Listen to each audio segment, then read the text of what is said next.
రైతులకు గేమ్ చేంజర్గా అవుతుంది. గోదావరిలో నీళ్లున్నాయి. మొన్న కూడా నేను ఒక మాట చెప్పాను, అటు తెలంగాణ వాడుకోవాలంటే వాళ్ళు కూడా వాడుకోవచ్చు, ఆంధ్రప్రదేశ్ మనం వాడుకుంటాం, ఎవరికి ఇబ్బంది లేదు. కాబట్టి వాళ్ళని అదే స్టేట్మెంట్ నేను ఇచ్చాను.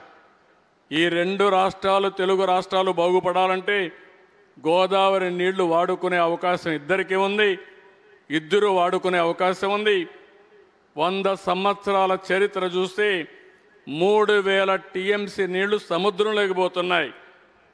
రెండు రాష్ట్ర ప్రభుత్వాలు వాడుకున్న ఒక 200 టీఎంసీ ఇక్కడ వాడినా, అక్కడ ఒక 200 టీఎంసీ వాడినా దానికంటే ఎక్కువ వాడుకునే అవకాశాలు లేవు. ఆ విషయమే నేను చెప్పాను, దానిపైన వర్కౌట్ చేస్తున్నామని చెప్పి కూడా నేను మీకు తెలియజేస్తున్నా. నెక్స్ట్, అగ్రికల్చర్లో మీరు చూస్తే 5 సంవత్సరాలు చాలా ఇబ్బందులు పెడితే ఈరోజు మొత్తం ప్రీవియస్ గవర్నమెంట్ చేసినటువంటి అప్పులన్నీ 1852 కోట్లు డ్యూస్ అన్ని చేశాం. 55,57,000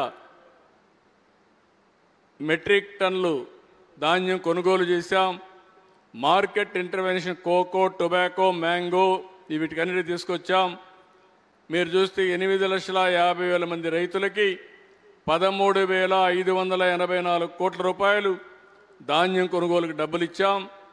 డైరీ ఫార్మర్స్కి గోకుల్ కింద 2 లక్షల రూపాయలు సబ్సిడీ ఇస్తున్నాం. ఇంకో పక్క అందరి నీవా నేను చెప్పాను, ఇంకో పక్క ఫుడ్ ప్రాసెసింగ్ పాలసీ 24-29 తీసుకొచ్చాం. రాయలసీమని హార్టికల్చర్ హబ్గా, కోస్టల్ ఆంధ్రాని అక్వాకల్చర్ హబ్గా తయారు చేయడానికి ముందుకు పోతున్నాం. ఇక్కడ మీరు చూస్తే 23-24 143 లక్షల మెట్రిక్ టన్నులు ఆహార ధాన్యాలు ఉత్పత్తి చేస్తే ఒక సంవత్సరంలో 159 లక్షలకు చేరాం. ఇంకో పక్క ఇన్ఫ్లేషన్ కూడా ఆల్ ఇండియా లెవెల్లో 23-24 5.4 ఉంటే ఇక్కడ ఆంధ్రప్రదేశ్ 4.63 ఉంది. ఈసారి ఆల్ ఇండియా లెవెల్లో 5.54 ఉంటే మంది మాత్రం 4.4 ఉంది. అంటే మనం ఇన్ఫ్లేషన్ కూడా ఎప్పటికప్పుడు మానిటర్ చేస్తూ ప్రజలపైన ధరల భారం పడకుండా మానిటర్ చేస్తున్నాం. ఇది సమర్థవంతంగా పనిచేసిన అధికార యంత్రాంగాన్ని అభినందిస్తున్నానని చెప్పి కూడా నేను మీకు తెలియజేస్తున్నా.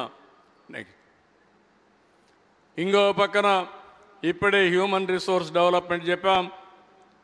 KG to PG syllabus review చేశారు. జిఓ నెంబర్ 117ని రద్దు చేశాం. మెగా డిఎస్సి పిలిచాం. తల్లికి వందనం ఇచ్చాం. షైనింగ్ స్టార్స్ ప్రోగ్రాం కింద 10th క్లాస్ స్టూడెంట్స్కి అందరికీ అవార్డ్స్ ఇవ్వడం, వాళ్ళని సన్మానించారు. మెగా పేరెంట్స్ టీచర్స్ మీట్ కూడా పెట్టారు. ఫస్ట్ టైం చరిత్రలో అన్ని గ్రామాల్లో గ్రామ సభలో ఒకరోజు పెట్టిన ఘనత డిప్యూటీ సీఎం పవన్ కళ్యాణ్ గారిది. ఒకే రోజు పెట్టారు. అదే మాదిరిగా హ్యూమన్ రిసోర్స్ మినిస్టర్ అయితే ఒకే రోజు మెగా పేరెంట్స్ టీచర్స్ మీటింగ్ కూడా పెట్టి విద్యకు ప్రోత్సాహం ఇచ్చారు. ఇంకో పక్కన పబ్లిక్ హెల్త్ మీరు చూస్తే ఎక్కువ శ్రద్ధ పెట్టాం. ఈరోజు centre of excellence for health innovation and diagnostic centres పెట్టాం. ఇంకో పక్కన బిల్ గేట్స్ మెలిండా ఫౌండేషన్ మన రాష్ట్రంలో డిజిటల్ రికార్డ్స్ నుంచి గ్లోబల్ నాలెడ్జ్ని, అదే మరి గ్లోబల్ టెక్నాలజీస్ రావడానికి ముందుకు వచ్చారు. ఇప్పుడు కుప్పం ఒక ప్రూఫ్ ఆఫ్ కాన్సెప్ట్ చేశాం. చిత్తూరు జిల్లా 6 నెలల్లో కంప్లీట్ చేస్తాం.